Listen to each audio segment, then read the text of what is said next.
Olá, galerinha, tudo bem com vocês? Espero que esteja tudo ótimo. Então, sou o professor Josimar Oliveira, professor de matemática, e vamos dar início à nossa aula de hoje.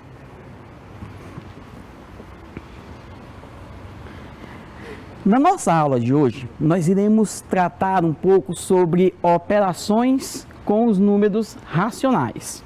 Tudo bem? Mas, professor, o que seriam esses números racionais? Alguém lembra o que são os números racionais? Vamos parar um pouquinho para pensar. Bom, esse assunto já foi visto por vocês no início do ano letivo. Números racionais. Mas o que seriam esses números racionais? Bom, vou fazer uma definição de conjunto dos números racionais, desses famosos números. Bom, um número ele é tido como racional qualquer um que pode ser expresso ou escrito na forma de fração. Professor, como assim qualquer número que pode ser escrito na forma de fração? Vamos ver alguns exemplos? Por exemplo, 4/7 é uma fração. Bom, se esse número é uma fração, então ele é um número racional. Perfeito, muito bem. Observe esse outro número aqui, 0,5. Professor, mas 0,5 não é fração. Mas vocês lembram da nossa última aula? Lá na nossa última aula, nós mostramos que o 0,5 ele pode ser transformado em uma fração. Como, professor? Olha aí, ele pode ser escrito desta forma, 5/10. Tudo bem? Onde o numerador é 5 e o seu denominador é 10. Olha esse outro númerozinho aqui, -7. Professor, -7 é um número que é uma fração? Vamos pensar. Nós já falamos em outras aulas que todo número que não possui denominador, olha o que é que eu posso fazer com eles, ó. Eu posso colocar o denominador sendo 1.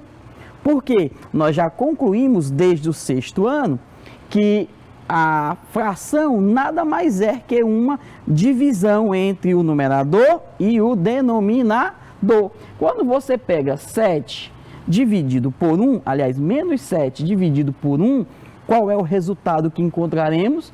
-7. Então, o -7 também ele é um número racional. Fechando aqui, observe outro número, 1,253. E aí, como é que eu posso transformar esse número numa fração? Vamos lá, vamos lembrar. Turminha, nós estudamos no 6º ano transformar um número decimal em fração.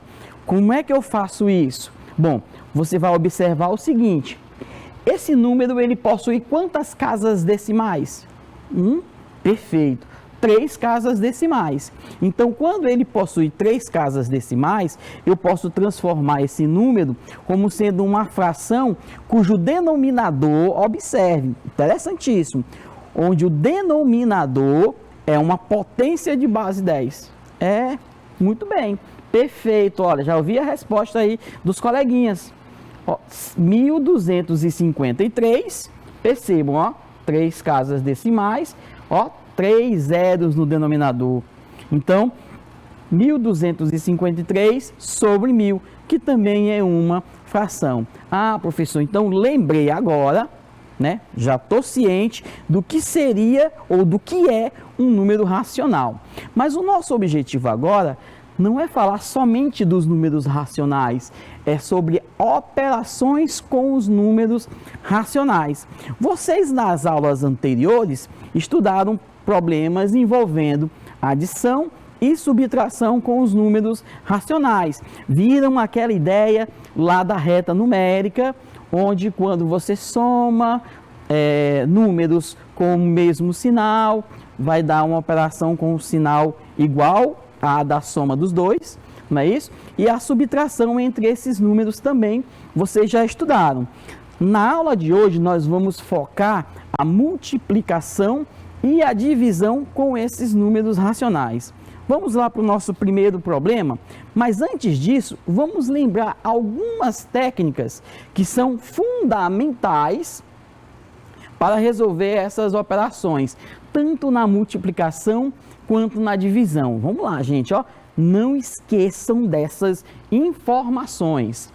Quando eu vou multiplicar ou dividir números que possuam o mesmo sinal, observem, ó, multiplicar ou dividir números que possuem o mesmo sinal, o que eu vou fazer?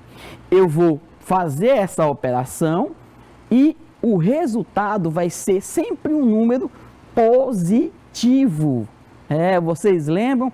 Lá no início do conteúdo de números inteiros, o professor deve ter falado para vocês a ideia lá dos números, da multiplicação entre esses números, certo? Observe esse exemplo aqui, ó. Eu vou multiplicar mais 4 com mais 3. Percebam que eles vão ter o mesmo sinal. Aqui, turma, se você compreender a ideia de multiplicação, professor, multiplicação, a ideia é... O que é a multiplicação? Nada mais é do que a soma de parcelas repetidas. É como se eu pegasse o mais 3 e somasse quantas vezes? 4. Então, eu vou fazer essa multiplicação. 4 vezes 3, 12. Como nós já garantimos, quando tem o mesmo sinal, o resultado é sempre positivo. Sempre vai ser positivo. Observe esse outro exemplo. Menos 4 vezes menos 3. Notem que ambos os números possuem sinais negativos. Se eles possuem sinais negativos, então o que eu devo fazer? Vou multiplicar estes números. 4 vezes 3 é quanto? 12. Muito bem. Só que o sinal vai ser o quê? Positivo. Professor, sinal positivo? Sim, porque nós garantimos, quando eles possuem o mesmo sinal, eu garanto que o resultado vai ser sempre um número positivo. E na divisão, acontece a mesma coisa? Sim. Olha lá, mais 30 dividido por mais 6. Você vai dividir 30 por 6, 5. Como eles possuem o mesmo sinal, o sinal vai continuar sendo positivo. E o último exemplo aqui, menos 30 dividido por menos 6. Notem agora que eles possuem o quê? Sinais iguais. Se eles possuem sinais iguais, vou efetuar a divisão. 30 dividido por 6 dá 5, positivo. Beleza. Professor, mas o senhor garantiu aí nessa explicação que quando eles possuem o mesmo sinal, então automaticamente já vou colocar lá positivo. Beleza. Mas quando eles possuem sinais diferentes? Bom, tanto na multiplicação quanto na divisão, quando eu vou multiplicar ou dividir dois números com sinais diferentes, eu efetuo a operação e o sinal sempre vai ser negativo. Tudo bem? É o contrário, que quando os sinais são iguais, é sempre positivo. Sinais diferentes, sempre negativos. Observem, multiplicando menos 4 vezes mais 3. Notem que o primeiro número é negativo e o segundo número é positivo. Faço a operação que dá menos 12, certo? Por que fica menos 12? Porque eles possuem sinais diferentes. Olha esse outro caso.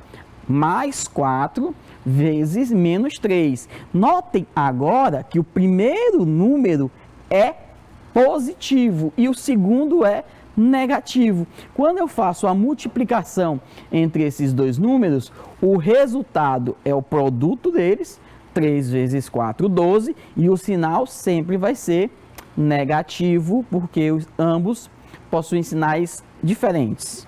Na divisão acontece o mesmo, mais 30 dividido por menos 6. Notem que o dividendo é positivo e o divisor é negativo.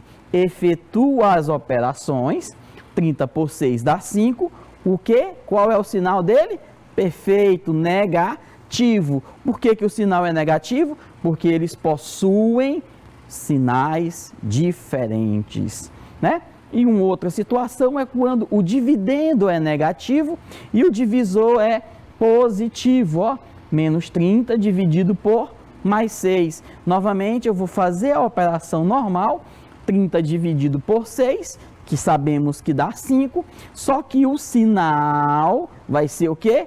Muito bem, já vi que vocês pegaram lá o espírito, né, das operações de multiplicação e divisão, é negativo. Então, só para relembrar aqui o que nós passamos até agora, quando eu vou multiplicar ou dividir números com sinais iguais, eu efetuo a operação e o sinal sempre vai ficar positivo, tá bom? E quando eu vou multiplicar ou dividir números com sinais diferentes, eu vou efetuar a operação e o resultado sempre vai ser um resultado negativo. Deu para entender?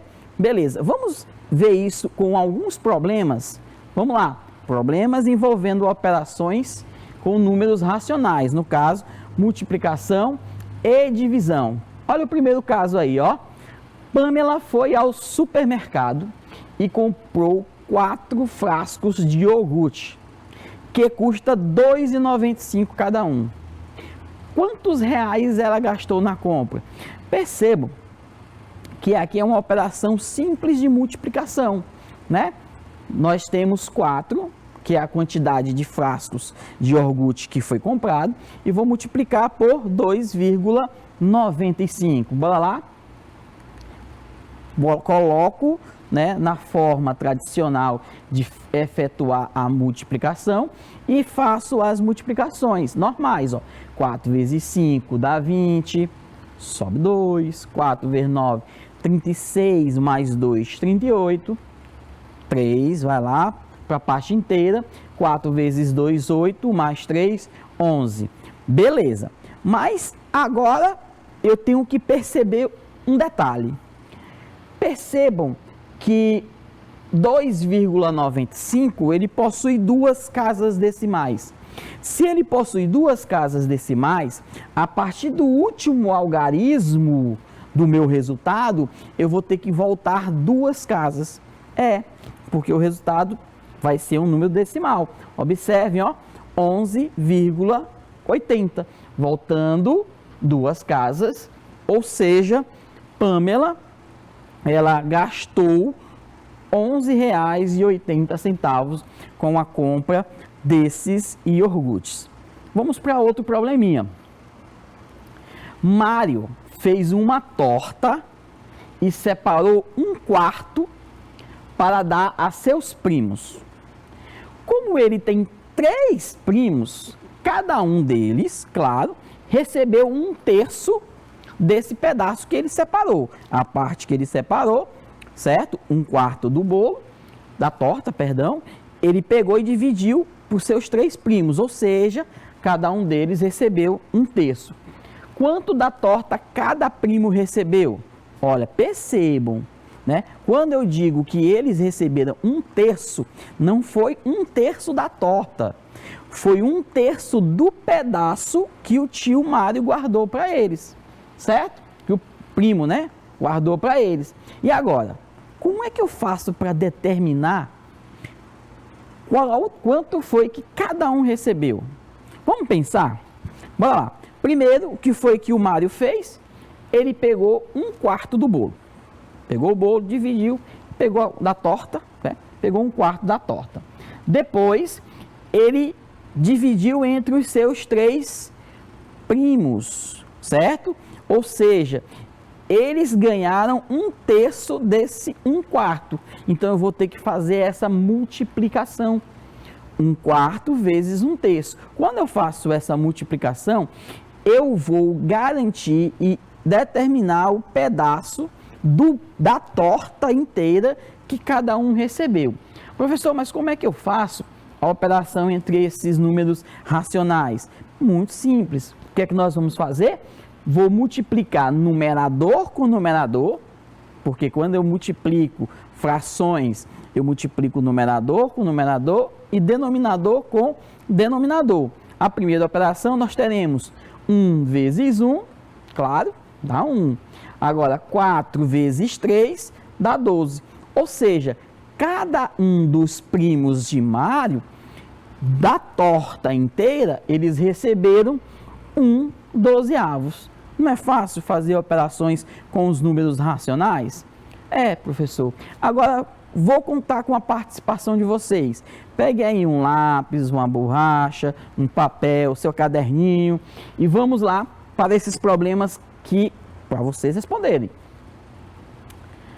Por 4 meses será debitado da conta corrente de Gustavo um valor de R$ 45,80. Qual será o valor total a ser debitado da conta do Gustavo? Turminha, eu vou dar 1 minuto e meio para vocês responderem. Vamos lá.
E aí, turminha, conseguiram o resultado?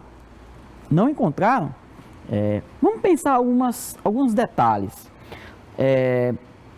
Quando eu vejo essa palavrinha debitado, olha lá a palavrinha debitado. Debitado significa dizer que vai ser retirado, certo? Então, por 4 meses, eu vou retirar a quantia de R$ 45,80, ou seja, vai ser 4 multiplicado por menos R$ 45,80. Professor, por que é menos? Exatamente por conta do debitado, vai ser tirado. Então, vou multiplicar um número positivo por um número negativo. E agora, como é que eu faço a operação? Simples, eu vou multiplicar normalmente, né? 45 vezes 4, fazendo aquela operaçãozinha que nós conhecemos. 4 vezes 0, 0, 4 vezes 8, 32, vai 3, 4 vezes 5, 20, com mais 3, 23, 2, 4 vezes 4, 16, mais 2, 18. Aí, lembrando daquele detalhe, né? O 45,80, ele possui 2 casas decimais, ou seja, a vírgula, a partir do último número do meu resultado, se desloca 2 casas, ou seja, ela vai parar exatamente entre o 3 e o 2. E agora um detalhe, o resultado, ele vai ser o quê? Negativo. Professor, negativo? Sim, negativo. Por que vai ser negativo? Porque eu estou multiplicando um número positivo com um número negativo. Sinais diferentes, o resultado é negativo. Toda vez que eu multiplico números com sinais diferentes, o resultado é negativo. Portanto, o valor total a ser debitado. Bom, quando eu coloco essa palavra debitado, eu já não preciso colocar o sinal no resultado, porque eu já estou garantindo que vai ser subtraído do valor que ele já tinha. Ou seja, vai ser debitado da conta de Gustavo R$ 183,20. Ficou claro, turminha? Vamos para outro probleminha? Vamos lá. Próximo probleminha aqui na tela para vocês. Bruno vai retirar, olha a palavra, retirar, no total, R$ 275,25 de sua conta corrente. Ele deseja fazer, olha, 5 retiradas de mesmo valor para atingir a quantidade que precisa. Qual será o valor retirado em cada uma? Vamos lá? 1 minuto e meio para vocês.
E aí, turminha, vamos lá?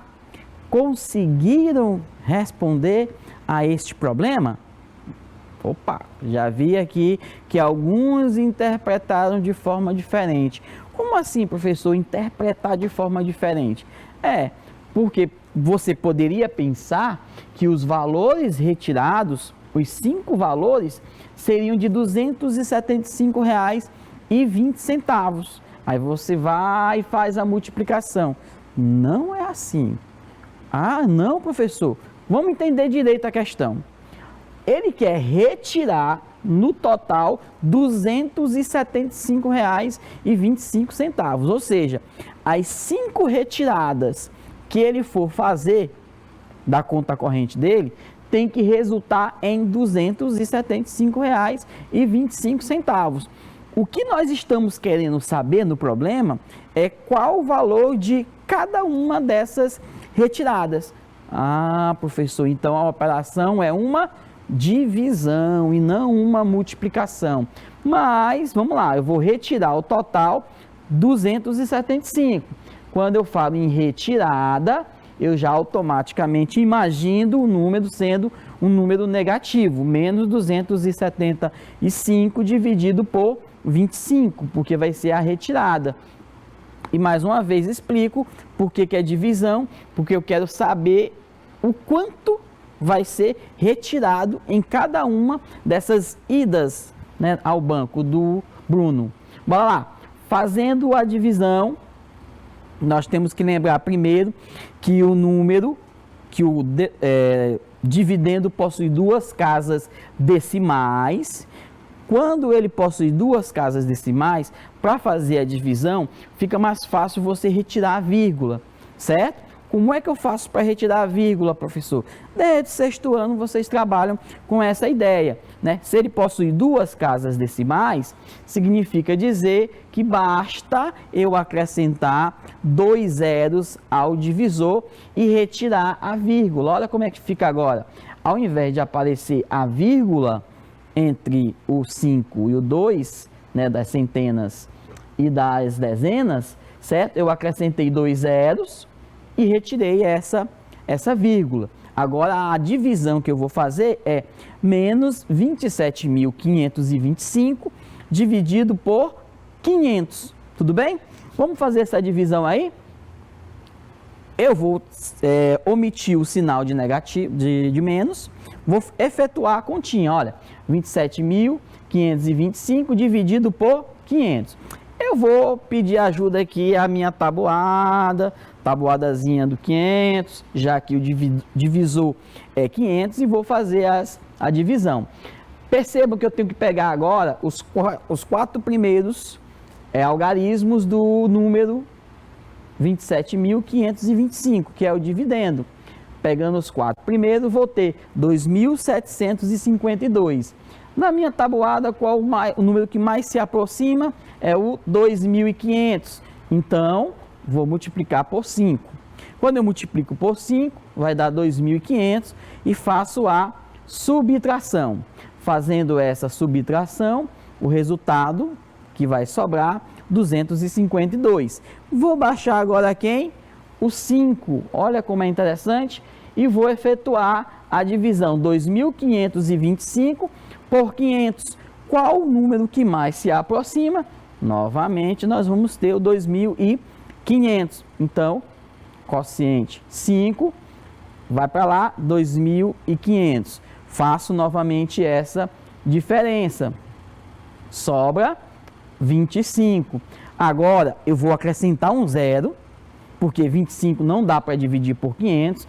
Só que quando eu acrescento esse zero, automaticamente eu vou acrescentar uma vírgula, porque o restante da minha resposta não será um valor inteiro, e sim um número decimal. Muito bem. Só que se analisarmos direitinho, 250 não dá para dividir por 500.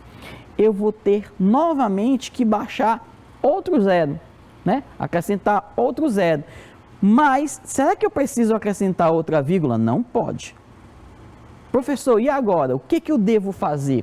Simples. Se eu tive que colocar mais um zero, eu vou acrescentar também um zero ao quociente, porque eu garanto que na casa dos décimos não vai existir nenhum número. E agora faça a divisão. 2.500 por 500, exato, dá 5. Que coincidência, né? 5 dá 2.500, certo? Então, o que eu garanto? Que Bruno vai fazer 5 retiradas iguais. Observe, eu não preciso colocar o sinalzinho de menos. 5 retiradas iguais de R$ 55,05. Não é fácil, turminha? Vamos para mais um exemplo aí para vocês. O último exemplo de hoje. Em uma prova de matemática, havia 8 questões. Cada resposta correta valia 3 pontos. E cada resposta incorreta, menos 2 pontos. Patrícia acertou 5 questões e errou 3.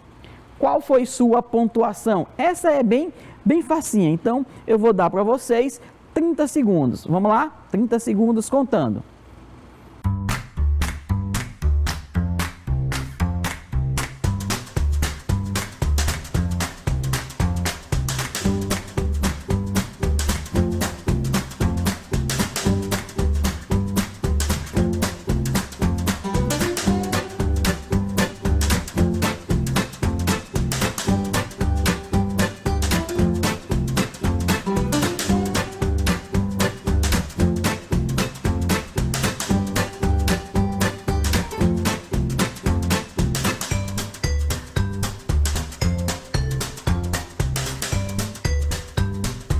E aí, galerinha, essa foi fácil, hein?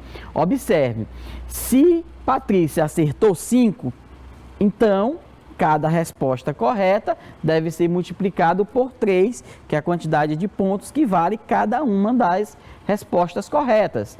5 vezes 3, claro, 2 números positivos, resulta em um número positivo, que dá 15. Depois, as respostas incorretas, ela vai perder 2 pontos, ou seja, vou pegar o número de questões que ela errou, foram 3 questões, e vou multiplicar, olha, por menos 2, certo? E vou fazer a multiplicação. Números com sinais opostos, o que é que eu faço? Multiplico e conservo o sinal negativo, né? Menos 6. E agora, basta somar os valores obtidos. 15 mais menos 6 dá mais 9, vocês já aprenderam isso. Portanto, Patrícia obteve 9 pontos na prova. Então, gente, essa era a nossa aula de hoje. Falar sobre operações com os números racionais, multiplicação e divisão. Nos encontraremos na próxima aula. Tchau, tchau!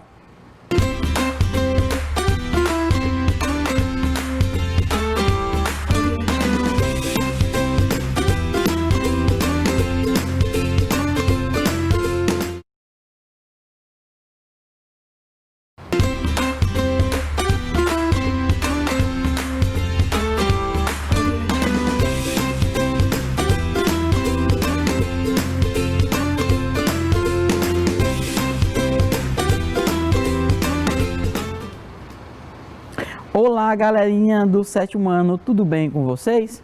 Sou o professor Josimar Oliveira, professor de matemática. Vamos para a nossa aula de hoje? Bom, na aula de hoje nós vamos falar sobre equações do primeiro grau. Bom, essa parte eu já trabalhei muito com vocês, os outros professores também já trabalharam com vocês, mas é uma parte que é muito importante e é fundamental que vocês tenham conhecimento sobre este conteúdo, equações do primeiro grau. Vamos lá. O que seria uma equação do primeiro grau?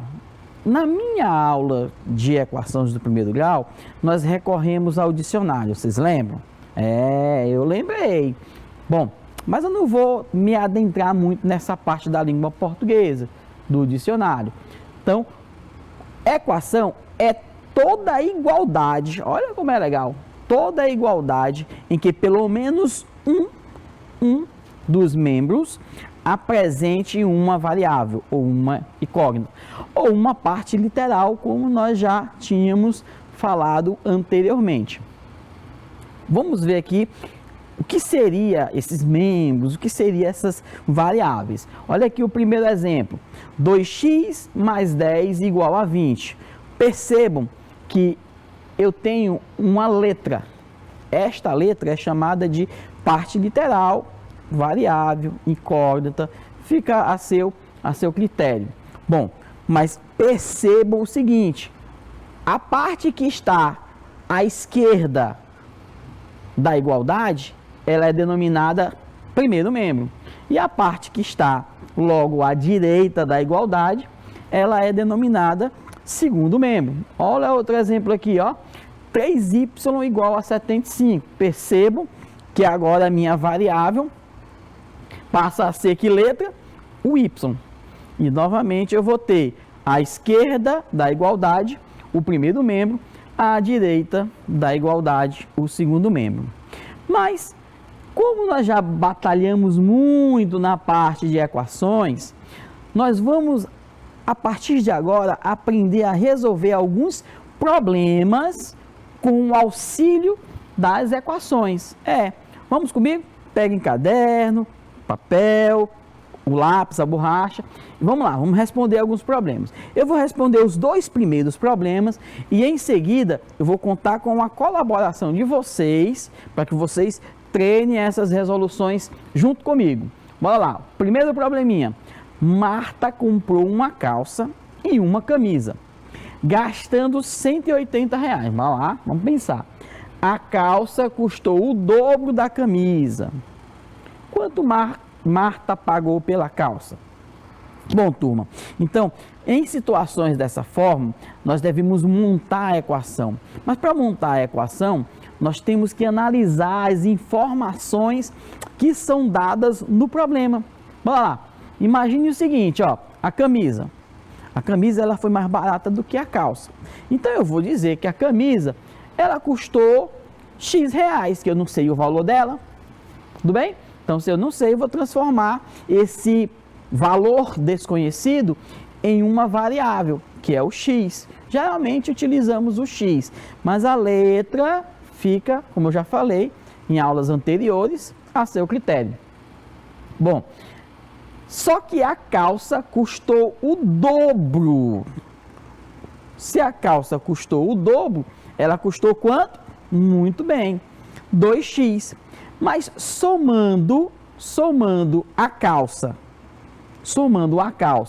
com uma camisa, tem que dar o valor que Marta pagou por eles. Quando eu tento juntar todas essas informações, eu tenho a equação. Está aqui, ó. X mais 2x igual a 180. Vamos resolver? Vamos saber qual foi o valor que Marta pagou pela calça? Vamos lá, ó. Para resolver, vou repetir aqui a equação que eu formei. X mais 2x igual a 180. E tem que analisar o seguinte, não sei se vocês recordam. Quando nós não temos, né, a variável, o que é que eu posso fazer? Eu posso colocar aqui, turminha, ó, 1 mais 2, que eu tenho x mais 2x, que dá quanto? 3x, igual a 180, somando os coeficientes das variáveis, ou a parte numérica. Daí, o que eu preciso fazer? Vocês lembram lá daquela ideia da balança que eu falei com vocês? Estão lembrados? Olha, eu não quero saber o valor de 3x, eu quero saber o valor apenas de quem? De x. Para isso, eu divido o 3x por 3, mas como eu efetuei a divisão em um dos membros, eu tenho que fazer a mesma operação no outro membro, que é para a balança ficar exatamente equilibrada, para que a igualdade permaneça. Muito bem, quando eu faço essa divisão, o que é que vai acontecer? X, porque 3x dividido por 3 é x, 180 dividido por 3, 60. Bom, então vamos lá. O valor de x é 60, mas x representa quem? A camisa. Então, a camisa vai valer, custou, no caso, R$60. E a calça? Bom, a calça é 2 vezes o x, que é 60. 2 vezes 60, muito bem, R$120. Ou seja, Marta pagou pela calça o equivalente a R$120. Vamos para o nosso outro probleminha? Olha aí, Renata é 2 anos mais velha que a Aline. 2 anos mais velha que a Aline. Sabendo que a soma de suas idades é 46 anos, qual a idade de Renata?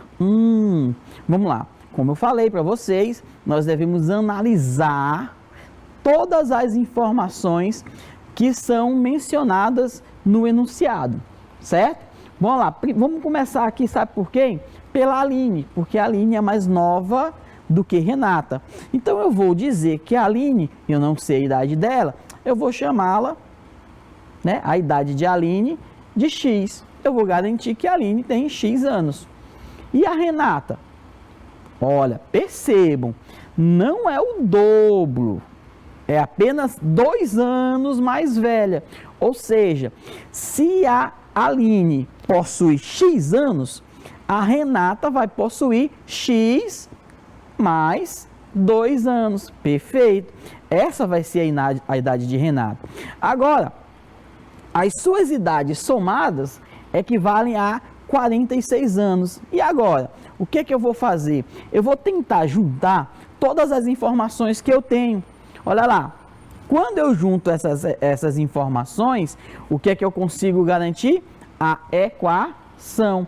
Bora lá, x, que é a idade de Aline, mais x mais 2, que é a idade de Renata, é igual a 46. Perfeito. Vamos repetir essa equação para saber a idade de Renata. Bora lá, vamos resolver o problema.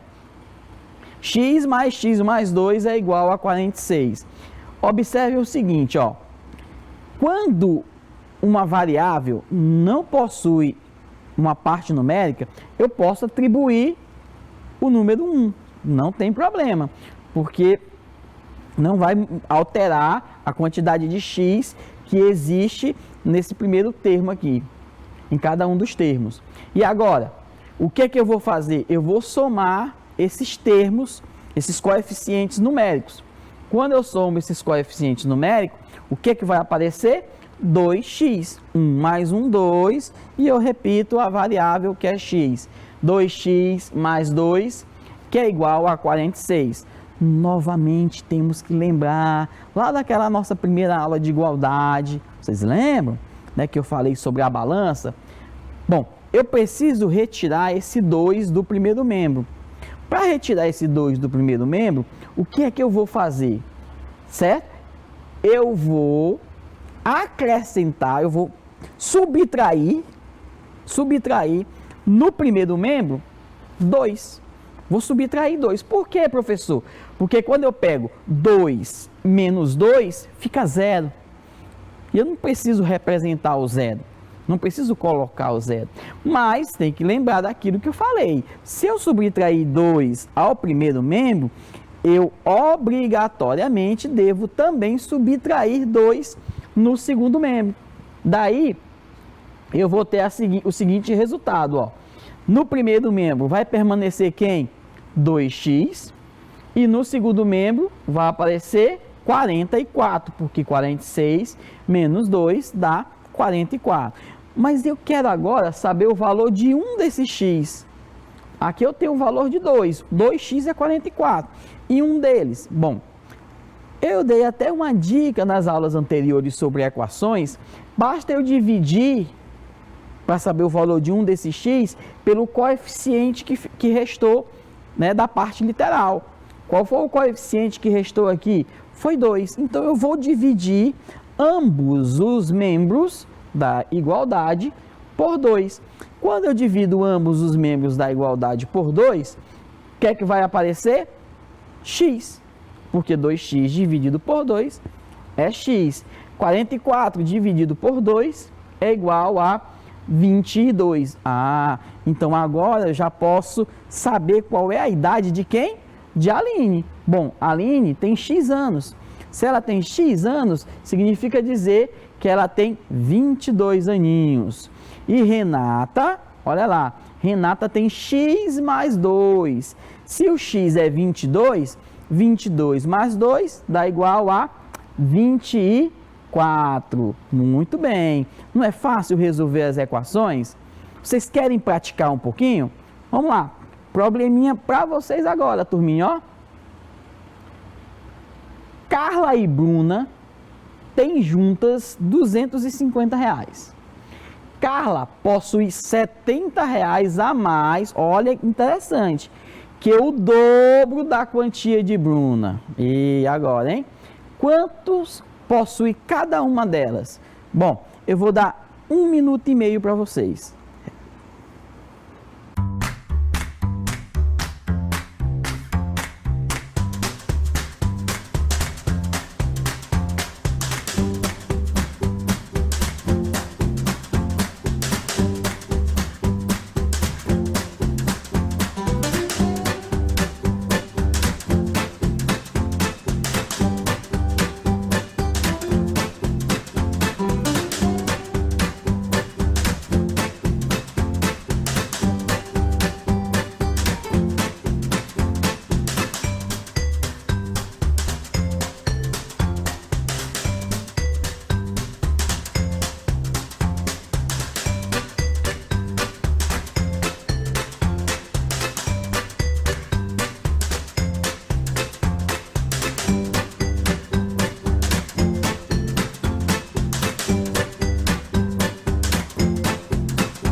E aí, pessoal, deu certo? Conseguiram? Conseguiram? Não? Professor, vamos fazer juntos? Vou fazer aqui a minha resolução e vocês vão comparar com a de vocês. Vamos analisar todas as informações do meu problema. Vamos lá. Carla e Bruna são as integrantes aqui do nosso problema. Então, percebam que Bruna, ela possui menos dinheiro do que Carla. Então, geralmente, para ficar mais fácil, né, montar o problema, eu pego aquele que possui menos. Bruna tem X reais, certo? Não sei quanto Bruna tem, mas ela tem X reais. Agora vamos entender aqui a quantia que Carla tem. Carla tem 70 reais a mais do que o dobro da Bruna, olha lá. Então significa dizer que Carla tem 2x, que é o dobro que a Bruna tem, mais 70. Observem, ó. Se Bruna tem x, Carla vai ter 2x, que é o dobro do que Bruna teria, mais 70. Ficou fácil agora? Depois do problema já montado, eu vou resolver essa minha equação, porque quando eu junto as informações, já que elas juntas possuem 250 reais, somando os seus valores, os valores que cada uma tem, é equivalente a 250 reais. E agora, vamos resolver. Vou repetir aqui a minha equação. X mais 2x mais 70 é 250. Percebam que o meu primeiro x, a minha primeira variável, não possui coeficiente numérico, né? Eu sempre costumo colocar para a gente ir se habituando, que lá vai ter o coeficiente 1. Professor, toda vez eu tenho que colocar esse coeficiente 1? Não, basta você lembrar que ele está lá. Pronto, resolveu o nosso problema. Aí vamos lá, somando, né, as partes literais, nós vamos ter os termos semelhantes. 1 mais 2 dá 3x, certo? 3x mais 70 igual a 250. Eu tenho que resolver essa questão do 70. O 70 ele não pode ficar aí nesse primeiro membro, senão não vou conseguir determinar o valor de x. Então, o que é que eu faço? Lembrando novamente, sempre gosto de lembrar que é interessante, gente, ó, a ideia da balança. O que eu coloco em um dos pratos da balança, eu devo colocar no outro para que permaneça igual. Idênticos são as equações. Eu vou, para eliminar o 70 do primeiro membro, eu vou fazer o seguinte, turminha, ó, eu vou retirar menos 70 do primeiro membro, só que se eu fiz essa operação no primeiro membro, no segundo membro também eu devo retirar 70, menos 70. E agora, 70 menos 70 no primeiro membro fica zero, que não preciso colocar, então vai ficar 3x igual 250 menos 70, 180.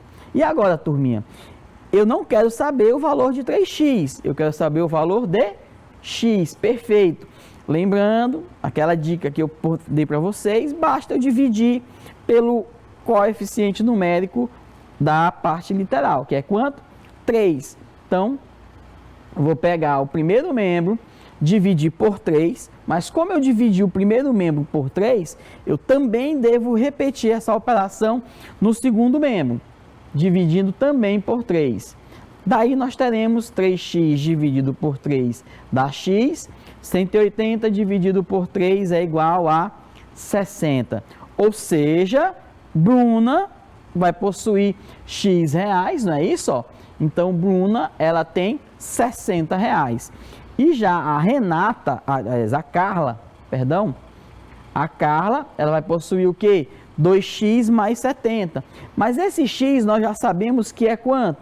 60. Então, eu vou pegar 2 vezes 60 mais 70. 2 vezes 60 é 120. Mais 70, 190. Portanto, Carla vai passar, tem, no caso, 190 reais.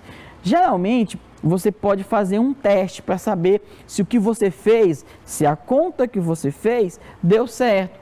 Como é que eu posso fazer esse teste, professor? Olha, a Carla não tem 190, a Bruna não tem 60. Vamos somar as duas quantidades. 190 mais 60 dá quanto? Muito bem, 250, que é exatamente o valor que elas têm juntas. Não é fácil, turminha? Vamos lá para mais um probleminha? Vamos lá com vocês, hein? Um terreno retangular tem 140 metros de perímetro. A medida do comprimento é o triplo da medida da largura. Determine a área do terreno. 1 minuto e meio para vocês.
E aí, turminha, deu tempo fazer? Deu tudo certo?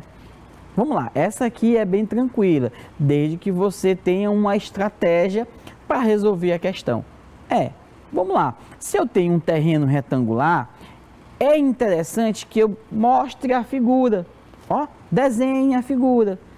Desenhe a figura de um retângulo. Vamos lá. O perímetro é 144 metros, ou seja, professor, o que é perímetro? É a soma de todos os lados de uma figura.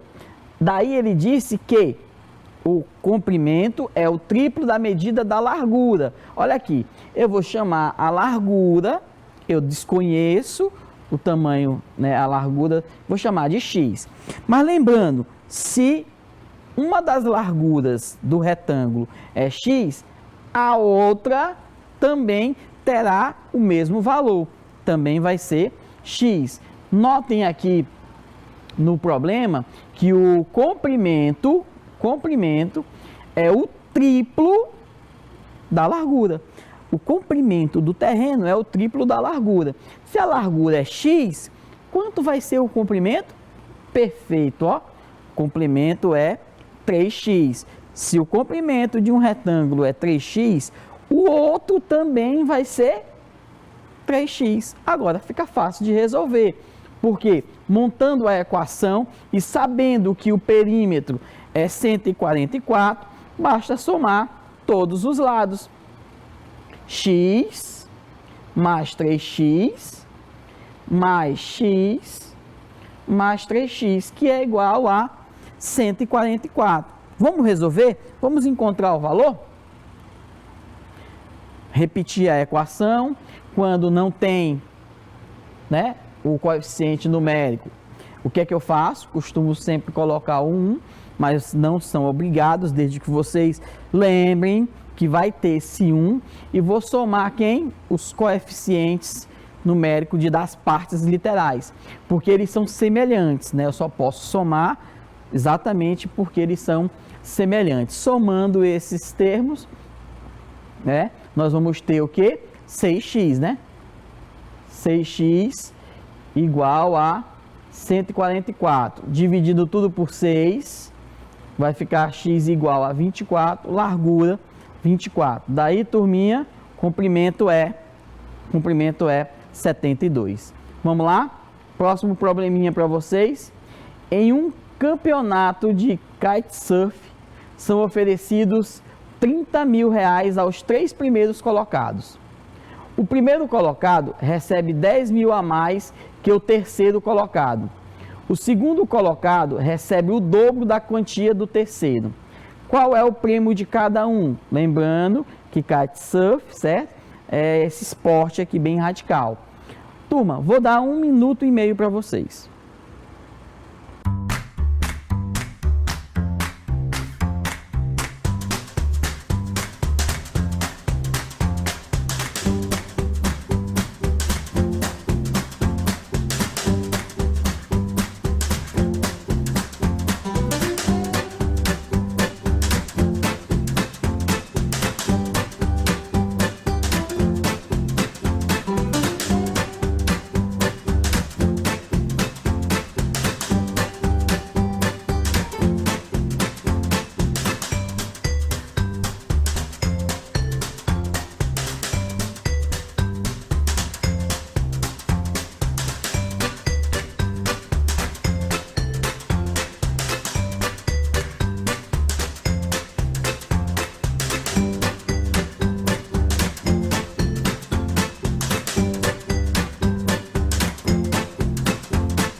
E aí, turminha, conseguiram? Olha, antes de começarmos, vamos ler aqui o nosso enunciado. Ó, o total do prêmio é 30 mil, certo? O primeiro colocado recebe 10 mil a mais do que o terceiro. Primeiro colocado, 10 mil a mais do que o terceiro. E o segundo recebe o dobro da quantia do terceiro. Vamos lembrar dessas informações. O primeiro colocado vai receber X mais 10 mil, porque eu estou garantindo que o terceiro colocado vai receber apenas quanto? Apenas X. O segundo colocado vai receber o dobro do terceiro, que é 2x, e o terceiro colocado vai receber X. Olha lá. O terceiro colocado recebe menos X, o segundo colocado o dobro do terceiro, e o primeiro colocado recebe o que o terceiro ganhou, mais 10 mil. Tendo esses valores aí, sabendo que o total da premiação é 30 mil, eu posso montar essa equação. X mais 10 mil, mais 2x, mais x, é igual a 30 mil. Daí, turminha, ó, montei de novo e vou resolver. Quando não tem a variável, eu coloco 1, não é isso? E vou somar agora os termos semelhantes. Quando eu somo os termos semelhantes, vai aparecer apenas agora quanto? 4x mais 10 mil igual a 30 mil. E agora, turminha, o que é que eu vou fazer? Tenho que tirar esses 10 mil. Vou lembrar de novo daquela ideia, aquela estratégiazinha da balança, né? Para tirar esses 10 mil do primeiro membro, eu tenho que fazer uma subtração, certo? Observem aí como é que fica. 10 mil menos 10 mil. Como eu fiz essa operação no primeiro membro, no segundo membro eu também devo fazer a mesma operação. Fazendo a continha, nós vamos ter o quê? 4x, porque 10 mil menos 10 mil é 0. 30 mil menos 10 mil dá 20 mil. Dividindo agora, porque eu não quero saber o valor de 4x e somente o valor de x, vou dividir por quanto? Por 4. Quando eu divido por 4, aí eu vou ter o que, turminha? 4x dividido por 4 dá x, 20 mil dividido por 4 dá 5 mil. Ou seja, o primeiro colocado vai ganhar x mais 10 mil, que é 15 mil, já que o x é 5 mil. O segundo colocado vai receber 2x, que vai ficar 10 mil. E o terceiro colocado vai receber x, que é igual a 5 mil. Ficou claro? Tudo bem? Tudo ficou claro o conteúdo, turminha? Bom, então a nossa aula de equação acabou por hoje, tá bom? Na próxima aula nos encontraremos mais uma vez para estudarmos um pouco mais dessa tão brilhante disciplina que é a matemática. Um abraço para vocês e até a próxima.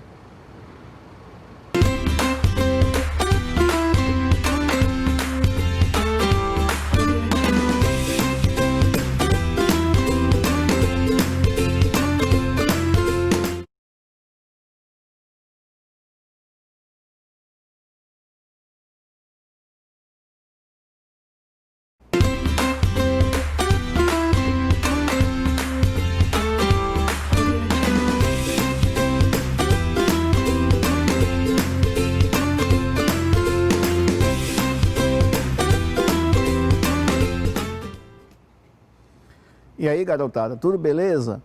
Eu sou Williams Pimentel, professor de Ciências da Rede Municipal de Ensino e, dando continuidade às nossas revisões, hoje nós vamos falar sobre as algas e as plantas, tá ok?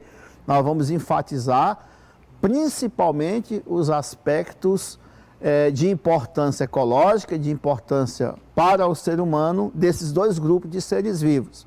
Nós não vamos focar, como foi feito em outra revisão, certo? A parte de reprodução, de evolução. Nós vamos focar mais a questão da importância desses grupos, tá ok? Então, vamos lá, pessoal. Então, está aqui, né? Revisão sobre algas e plantas.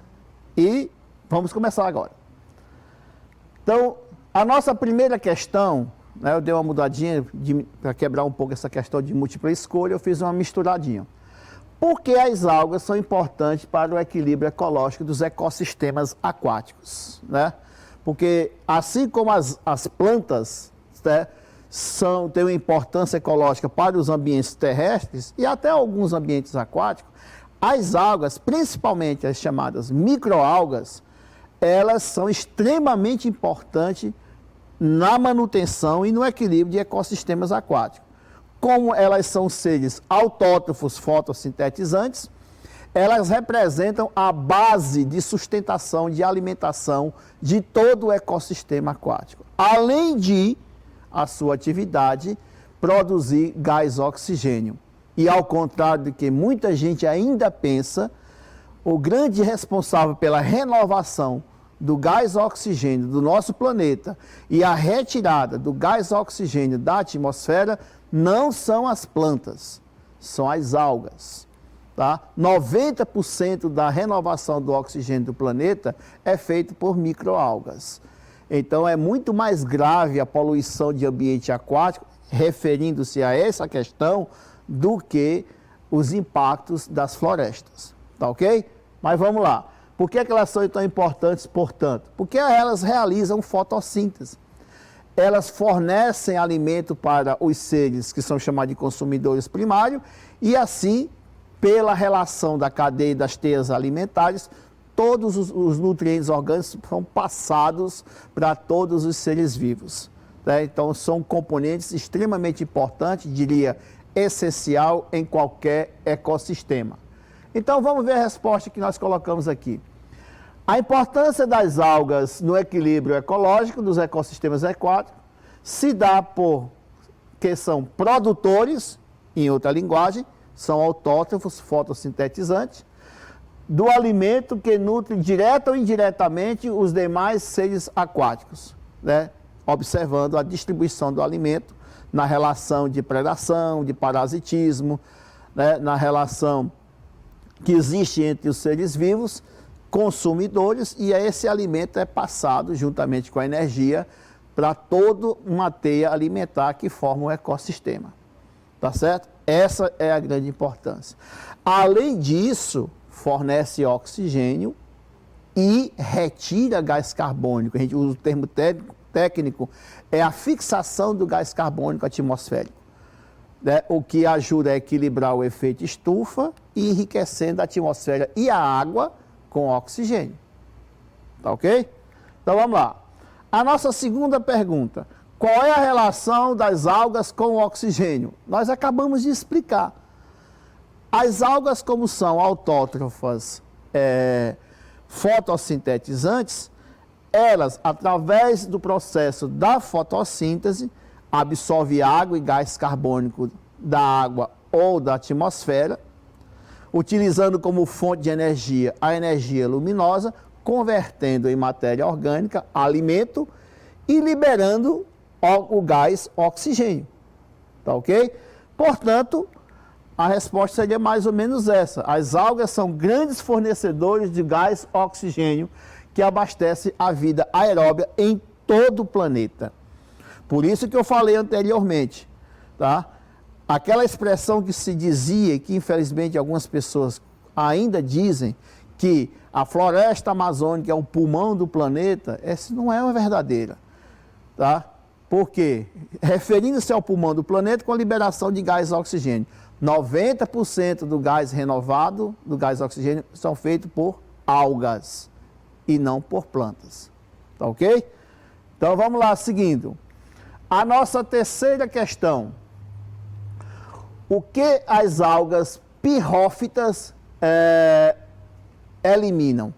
Essas algas pirrófitas, elas representam um grupo, representam um grupo de chamar de algas protistas, de microalgas, tá? Chamado de dinófitas, que essa pirrófita é um termo mais antigo, tá? Que são responsáveis por um fenômeno de poluição ambiental chamado de maré vermelha. Maré vermelha, por força da expressão, porque normalmente é um tom meio alaranjado, tá? Então, o que é que acontece? Essas microalgas, em determinadas condições de temperatura da água, salinidade, elas começam a se reproduzir de forma completamente descontrolada. Isso forma um tapete na superfície da água litorânea, que às vezes se estende por vários quilômetros, né, provocando desequilíbrio ambiental. De que maneira? Primeiro, impedindo a penetração de luz, né, de forma adequada, verticalmente no ambiente aquático, que prejudica a fotossíntese de seres que estão submersos. Segundo, portanto, competição pela luz. Mas o maior problema que essas algas produzem é que elas liberam toxinas.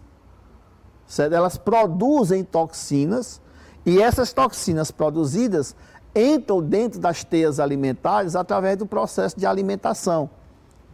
E graças a um efeito que é chamado de efeito de magnificação trófica, essas toxinas, como elas demoram muito a serem degradadas nos organismos animais, elas acabam se acumulando muito em quem fica no final da cadeia alimentar. Resultado, esses que ficam no final acabam se intoxicando e morrendo. Aves, mamíferos, peixes de grande porte e até o ser humano se alimentando dos peixes, por exemplo.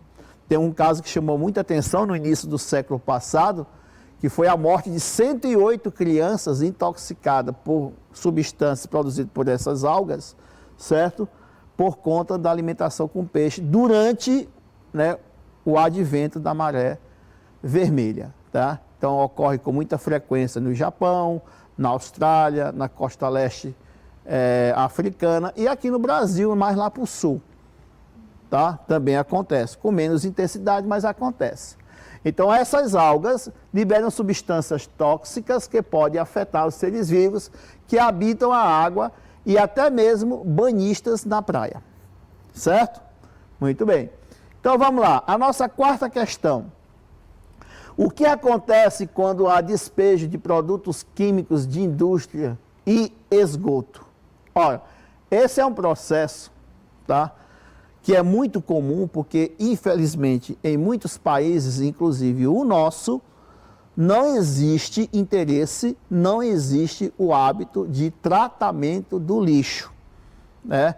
O lixo sólido, alguns países, inclusive, algumas empresas já ganham muito dinheiro com isso. Eles processam o lixo sólido, dependendo da categoria, né? Plástico, vidro, alumínio, outros tipos de metais, componentes de computadores, de produtos eletroeletrônicos, tudo isso ele pode ser reaproveitado, pode ser reciclado e reintroduzido no mercado sem a necessidade de ter que extrair da natureza. Essa é a primeira vantagem. A segunda é que não vai formar lixo. A poluição por produtos químicos no ambiente aquático, para vocês terem ideia, nós temos as estações de tratamento de água, que é uma água de esgoto, né, que vem das fontes domésticas, de hospitais e também das indústrias, que antes de serem colocadas nas fontes naturais de água, como os rios, né, e os mares, elas são tratadas. E parte desses produtos químicos, eles são capturados e usados na reciclagem, certo? Para serem reutilizados novamente aquela mesma história, né? Diminuindo a extração do ambiente natural e também evitando a contaminação dos seres vivos que vivem no ambiente aquático. Inclusive nós que usamos essa água. Bebemos, tomamos banho, usamos para fazer nossos alimentos. Então, dependendo do produto químico que é lançado na água, diretamente, pode provocar problemas gastrointestinais, problemas respiratórios, problemas neurológicos, tá? E, infelizmente, algumas vezes até o óbito. Então, nós temos que ter essa consciência. Vocês terem uma ideia, por exemplo, Tóquio, 85% ou 90%, se não me falha a memória, da água que o japonês, que o habitante de Tóquio consome é água de esgoto. E eu lhe digo com segurança, é a água melhor do que a nossa. Porque eles pegam essa água de esgoto, eles tratam essa água e ao invés de jogar nos rios, volta para o sistema de abastecimento de água da cidade. Na Califórnia, também 50% da água tem essa finalidade. Tá ok? Então, basta a questão de interesse, né, e de um projeto para a gente minimizar esses problemas ambientais. Bom, então, neste caso, os resíduos adicionados à água, de grande quantidade de sais minerais, o que oferece uma rápida multiplicação de micro-organismos, impedindo a fotossíntese, e as algas acabam morrendo, apodrecendo e acumulando no fundo e liberando substâncias tóxicas, que, aliás, é outro aspecto desse processo de poluição. Nós temos um problema local aqui, não com algas, mas com plantas, que são os aguapés, né? Toda vez que nós estamos em uma estiagem, que o volume do rio Puti diminui, forma um tapete verde na superfície. Aquilo é o quê? Ali é o resultado de uma proliferação excessiva dessas plantas, tá? Por conta dos altos níveis de substâncias que são lançados no esgoto doméstico. Como o volume do rio diminui, a concentração aumenta, e aqui nós temos um fenômeno interessante, não sei se vocês já perceberam. Quando o volume do rio Puti diminui, as águas do rio Parnaíba entram no leito do rio Puti e empurra a água do rio Puti no sentido oposto, natural. Então o rio Puti se transforma em quê? Numa lagoa. A água estagnada se multiplica tudo e forma aquele tapete. A mesma coisa acontece com as algas, tá? E aí elas formam os tapetes, quem já viu lagoas, né, ou locais onde tem poços d'água, ou grandes volumes de água com aquele tapete esverdeado ou meio azulado, pode ser essas algas se multiplicando de forma exagerada por conta do excesso do lixo orgânico que é despejado. Tá certo? Então vamos lá.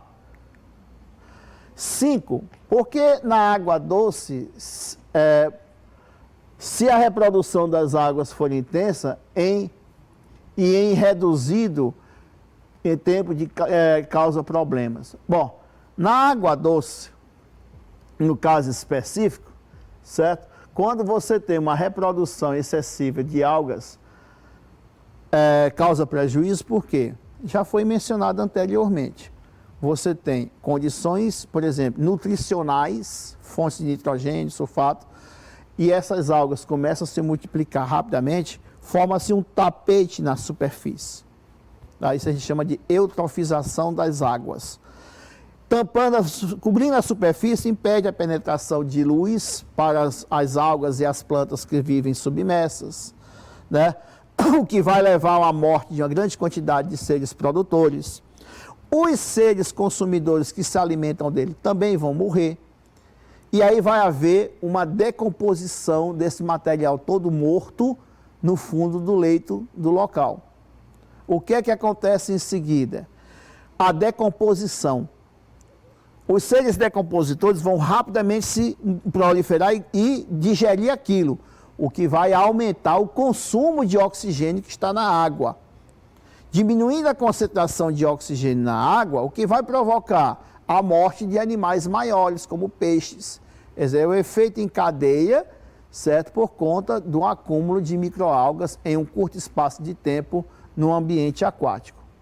Tá? Então, se a reprodução for intensa e em tempo reduzido, as algas se reproduzem grandemente na superfície da água, o que pode impedir a passagem de luz para as camadas mais profundas. E as consequências são essas que eu mencionei para vocês. Um efeito em cascata de morte de algas submersas, ação decompositora, consumo maior de oxigênio, vai faltar o oxigênio na água e os animais vão começar a sofrer pela falta de oxigenação e também vão morrer. Então, às vezes, você encontra até peixes mortos boiando na água, é resultado desse fenômeno. Tá ok? Então, vamos lá. Sexta questão. O xaxim é um produto muito usado na fabricação de vasos e suporte para plantas, né? A sua utilização. Muito bem. O xaxim é engraçado. Algumas regiões do país chamam a planta, que é o samambaiaçu, de xaxim, que é uma pteridófita, né, um tipo de samambaia arboresca. Ela atinge 6 metros de altura. E ela tem uma torceira, como diz no interior, de raiz muito grande. Tá? Mas para que o termo xaxim é utilizado, que é um vaso feito dessas raízes. Só que para fazer isso eu tenho que matar a planta. Então, antigamente existia muito vaso feito chamado de xaxim, que era feito dessa planta, né, do tronco, da raiz, etc. Só que isso quase leva à extinção dessas plantas. Né? Graças a uma pessoa com um pouco mais de consciência e inteligência, passou-se a produzir jarros com casca de coco. A casca do coco retém melhor a água, é muito mais resistente do que o xaxim, então o vaso vai durar muito mais tempo e vai, e como aconteceu, evitar a extinção dessa planta no ambiente natural. Ela é muito encontrada nas florestas amazônicas, na floresta de Mata Atlântica, etc. Tá? Então, graças a alguém que criou esse vaso feito com casca de coco, né, já está um pouco recuperando a população do samambaiaçu, que era muito utilizado para fazer esse tipo de jarro. Então, letra A, aumenta o risco da extinção de certas samambaias a partir das quais são produzidos. Correto. Tá? E graças à ação de algumas pessoas, isso vem se revertendo.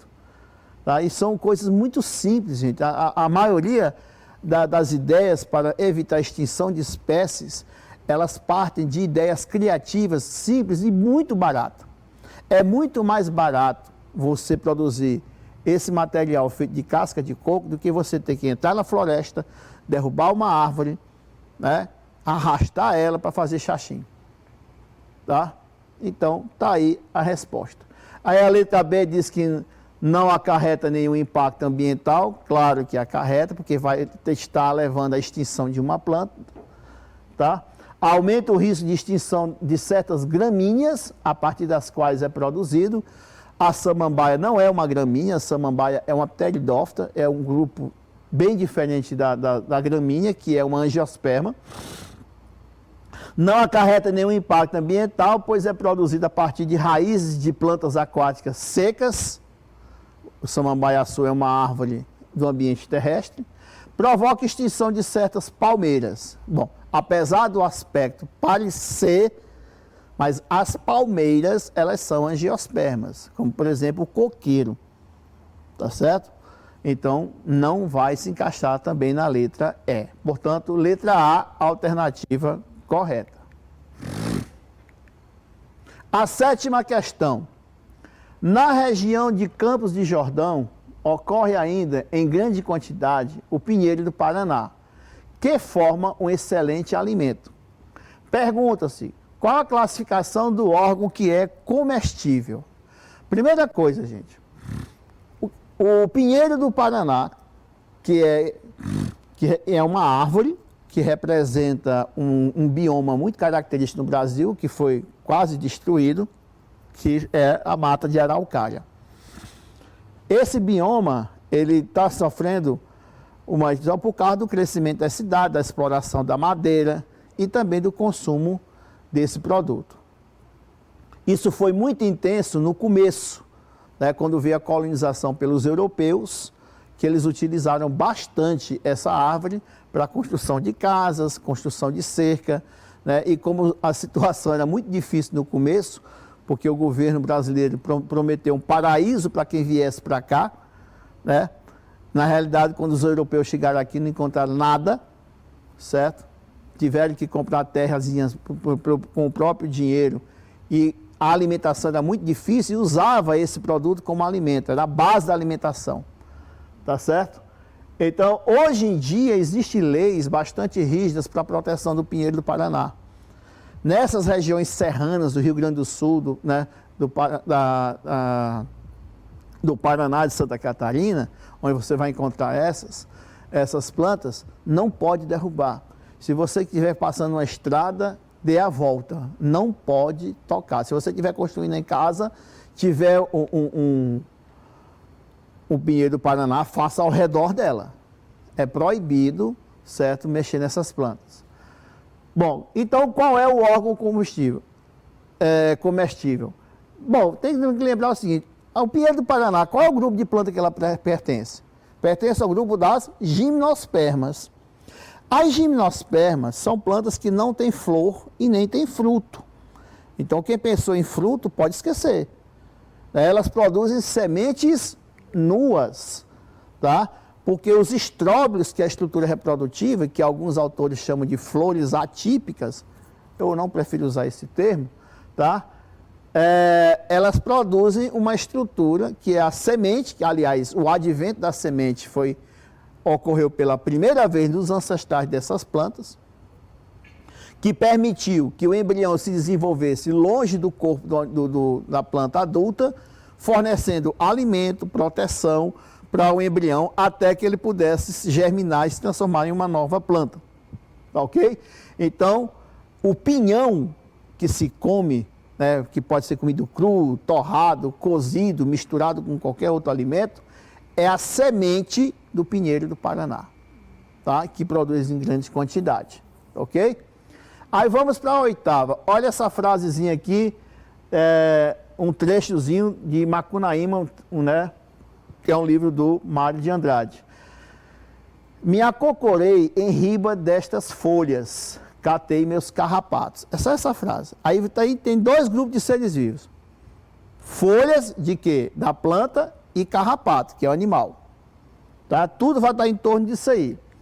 Então nós temos, no enunciado acima, há referência a uma estrutura vegetal, a folha, e um animal, carrapato.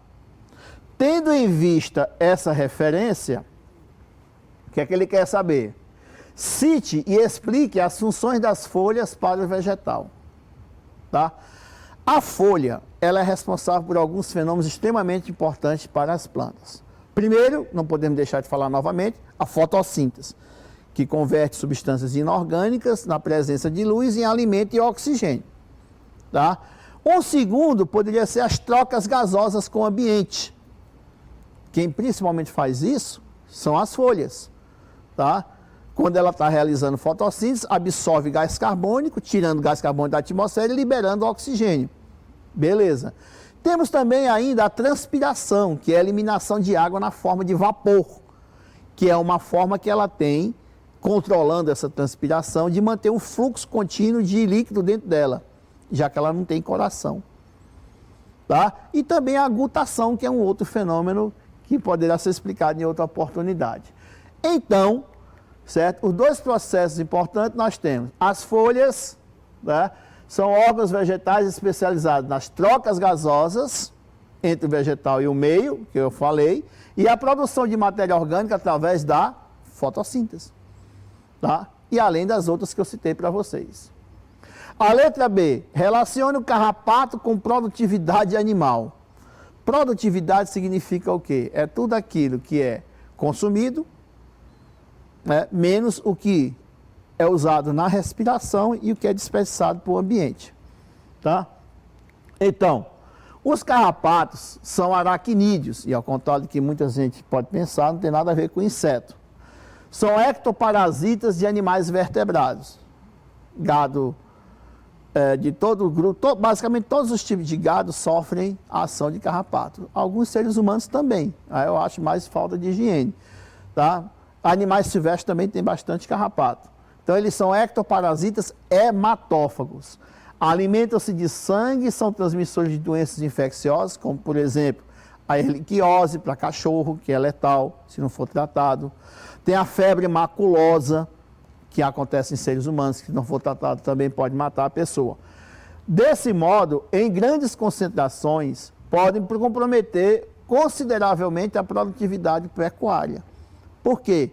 Porque ele se alimentando do sangue do animal, ele vai provocar um emagrecimento, o animal não vai conseguir aumentar a massa corporal, graças ao parasitismo, então vai haver grande prejuízo à agropecuária. Por isso que as ações, né, de prevenção e tratamento com carrapaticida, ela é muito importante no meio agropecuário.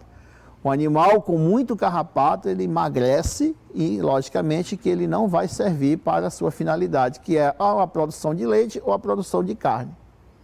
Beleza? Então, vamos lá. A nossa nona questão. O reino vegetal é formado por organismos que, apesar de serem todos fotossintetizantes, podem apresentar muitas diferenças. São, por isso, divididos em grupos.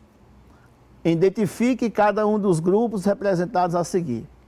Aqui, na letra A, você tem um musgo, que pertence ao grupo das briófitas, né? Esse grupo aqui, os seus ancestrais foram os primeiros a invadir a parte continental do planeta. São indivíduos que não têm vasos condutores de seiva, por isso têm pequeno porte, depende da água para a reprodução, porque o gameta masculino é flagelado. A fase gametofítica, que é a fase clorofilada, é mais desenvolvida que o esporofítico. Então aqui é o local onde produz os esporos. A letra B, nós temos uma samambaia. A samambaia pertence ao grupo um pouco mais complexo, que são as pteridófitas. Já possuem vasos condutores de seiva, mas continuam dependendo da água para fecundação, para reprodução, porque o gameta masculino é flagelado, precisa de água para poder chegar onde está o gameta feminino. Aqui nós temos o pinheiro do Paraná, gimnospermas. Primeiro grupo, né, a ter independência com relação à fecundação. O gameta masculino, ao invés de nadar, agora ele é transportado por uma estrutura chamada de tubo polínico até onde está o gameta feminino. Não precisa mais de água. Primeiro grupo a produzir semente. Tem estróbilos, apesar de alguns chamar de flor atípica, mas é estróbilo. E aqui nós temos o mamoeiro, tem fruta, é o quê? Angiosperma. São plantas que também não dependem mais da água, né, porque tem tubo polínico para reprodução. Tá? Produz flores, produz frutos. São características exclusivas delas. Tá ok? Então, a resposta é briófita, o musgo, pteridófita, samambaia, gimnosperma, o pinheiro do Paraná e angiosperma, o mamoeiro. Beleza? E a nossa última, considerando as fases de vida da samambaia, representada a seguir, responda. Ó, tá aqui, ó. Eu tenho uma flor de uma angiosperma, tenho uma fase A, que é uma fase da vida da samambaia, que é chamada de gametófito ou prótalo, e aqui eu tenho né, o esporófito completo, com raiz, caule e folha. Então, o esporófito é mais desenvolvido. Então, qual é a pergunta? O que produz a fase A? Se é o gametófito, produz o quê? Gametas, né, masculina e feminina. A samambaia, ela é hermafrodita.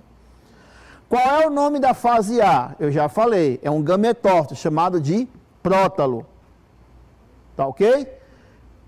Onde aparecem os soros? Os soros aparecem nas folhas, por isso que dizem que os soros são folhas, a samambaia tem folhas férteis, que na realidade representam conjunto de esporângios, tá certo?